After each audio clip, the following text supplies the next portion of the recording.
there's someone in particular um, who saw it fit to let your name come out of his mouth at CPAC. So I want to roll this clip as JD Vance.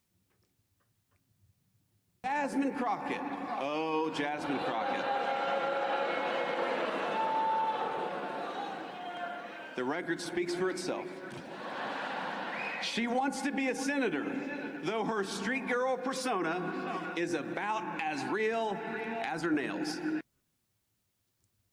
I just I guess, Jasmine, I want you to respond to this, but what is so fascinating to me is he doesn't go into the record, which he just cites.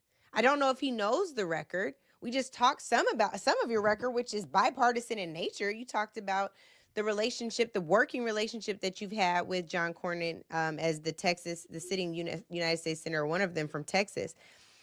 It's fascinating to me that we've been through eyelashes and now we're at nails.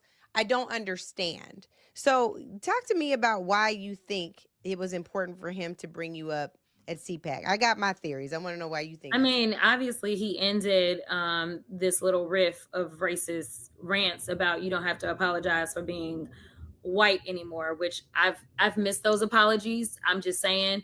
And nobody's ever Ain't never asked people happened. to apologize for how they were born or how God made them. Like nobody ever asked for anybody to apologize for the fact that they're white, but that's a whole other issue. Right. And just for the record, JD Vance, my nails are actually real. Just so you know. Just I mean, so and I have never tried to have a street girl persona. But I will tell you that I am Texas in every way.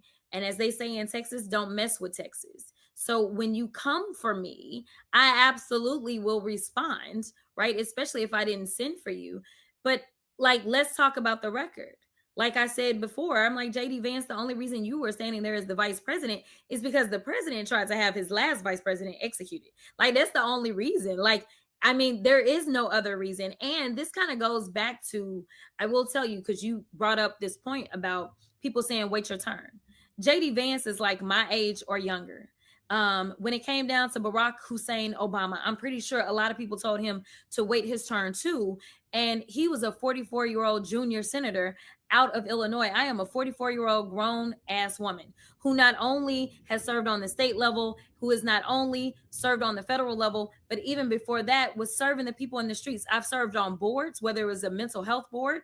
I've served as the president of various organizations, whether they're legal organizations or otherwise.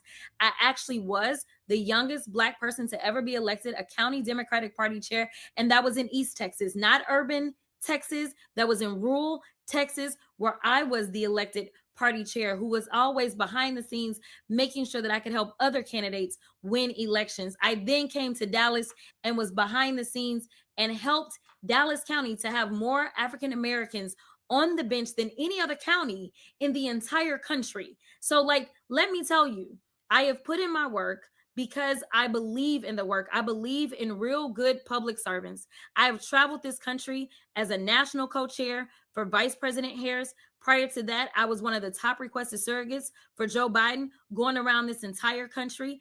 I went to California to make sure that I could do my part for Prop 50. I went into Pennsylvania and make sure that they could retain their judges. I went into Virginia to make sure that I could assist Abigail Spanberger. Let me tell you something. For everybody that wants to pretend as if I'm not a team player, check the record. I have gathered up well over 3 million miles traveling this country on behalf of democracy. Again, if someone else had better numbers, which no one else has released those numbers, then I wouldn't be running for the U.S. Senate right now. Because at the end of the day, again, my pay doesn't change, but my responsibilities do. But as a trained attorney and understanding that it was this Supreme Court that decided 4 days before our filing deadline that they were going to go ahead and side with the racist maps that they passed. And I'm calling them racist because that's what they were.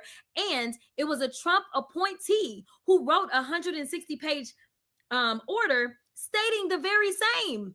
This isn't opinion. These are just facts. But this Supreme Court doesn't care at all. But guess who it is that has oversight over the Supreme Court?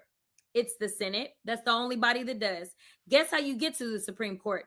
Through the Senate. Guess how you make it to any judicial bench on the federal level for a lifetime appointment? It is through the Senate.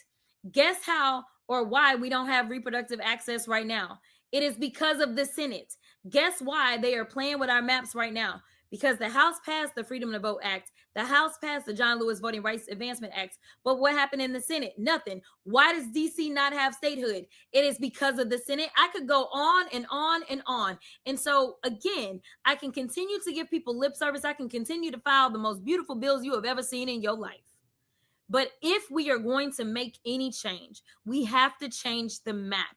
So this is, again, bigger than Texas. And frankly, I'm not going to sit here and be distracted by haters. Every time you can't go to policy and you got to go to my looks, you got to go to how I dress, you got to go to how I talk, that's telling me that you ain't got nothing that you want to talk about, because I'm ready to go toe to toe. And frankly, I don't know why JD Vance wants to talk about looks. Like, we really not going to go there, because I'm sorry, because people haven't been making memes about me and mascara and all this other kind of stuff. Like, that's not what people been doing of me, sir. Focus on your job. Focus on the fact that people don't know how they're going to afford their Christmas dinner, as Angela was just laying out. Focus on the fact that we have lost 1.1 million jobs in this country, and it's not even been a year that your administration has been in. Focus on the fact that we have a record number of people that have died in ICE custody under your terrible policies. Focus on the fact that these tariffs are killing our small businesses and our farmers and ranchers, as we have a historic number of bankruptcies that have been filed by our farmers and ranchers. Listen, you got a lot of work to do. And if you got time to somehow be checking me out in my attire and in my nails, then frankly, that explains why we are not getting the things that we need in this country, because you are not focused. Focus, boo.